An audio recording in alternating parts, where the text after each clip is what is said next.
E aí galera, vamos lá, mais uma vez, professor Valdisbel aqui com o tema de hoje, números inteiros. O que são números inteiros? Para explicar esse tema aqui, eu passei aqui e escrevi a reta numérica, parecida com a réguazinha que a gente usa.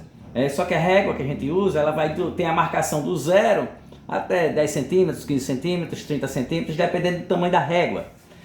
Mas neste caso aqui, nós vamos observar que existe um lado simétrico, um lado contrário.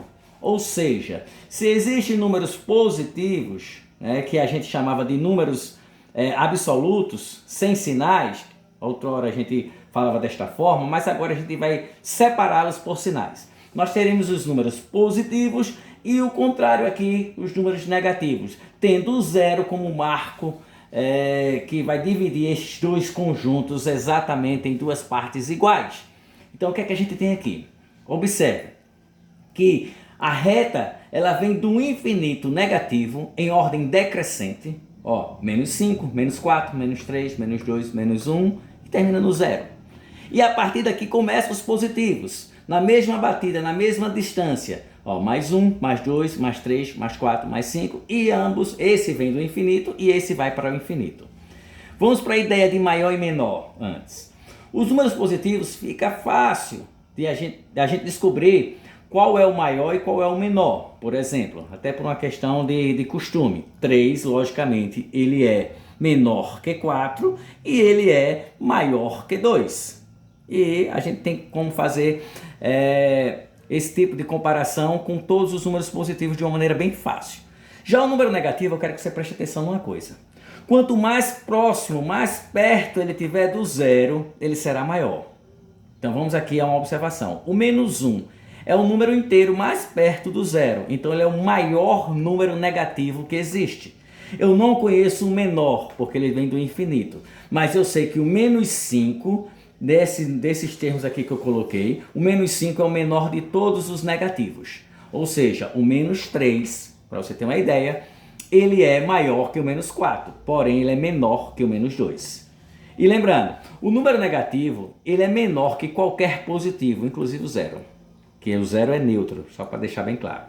Qual é a ideia de sucessor e antecessor? Sucessor é o termo, o número que vem depois, ou seja, quem é o sucessor de mais 2? É o mais 3. Quem é o sucessor de mais 4? É o mais 5.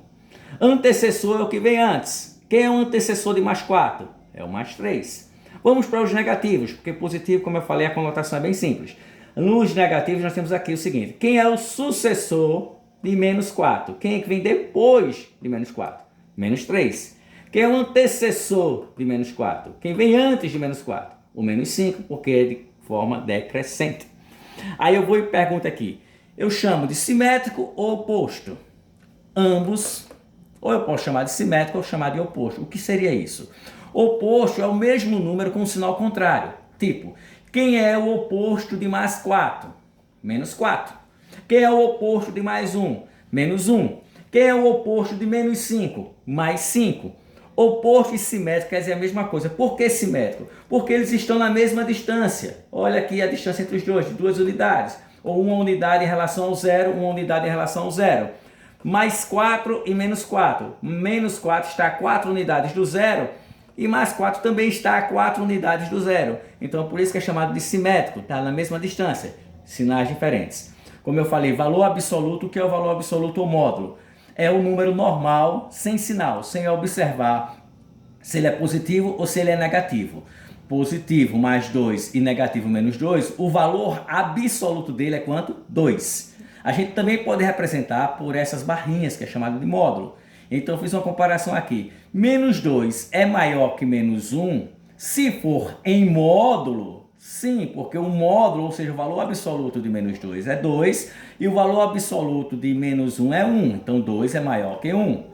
Mesma forma aqui, mais 5 em módulo e menos 7 em módulo. Mais 5 é menor que menos 7? Vamos lá. Se eu fizer em módulo vai dar mais 5. E o módulo de menos 7 vai ser 7. 5 e 7. Então 5 é menor que 7. A ideia de positivo e negativo para os problemas que eu vou apresentar para vocês nos exercícios, lembra-se, a ideia de positivo é uma ideia de ganho. Quando eu tenho um saldo positivo, quando Por exemplo, a temperatura acima de zero, né? Saldo positivo na minha conta do banco. Dinheiro no meu bolso, se for meu, é positivo. Se eu estiver devendo na cantina da escola, é negativo. Então, os negativos dão a ideia de perda. Então, quando eu tenho uma perda de valor, uma queda de temperatura, então esse saldo ele vai ser o quê? Negativo. Eu estou devendo R$ 5 na cantina da escola, então eu tenho menos 5 para saldar.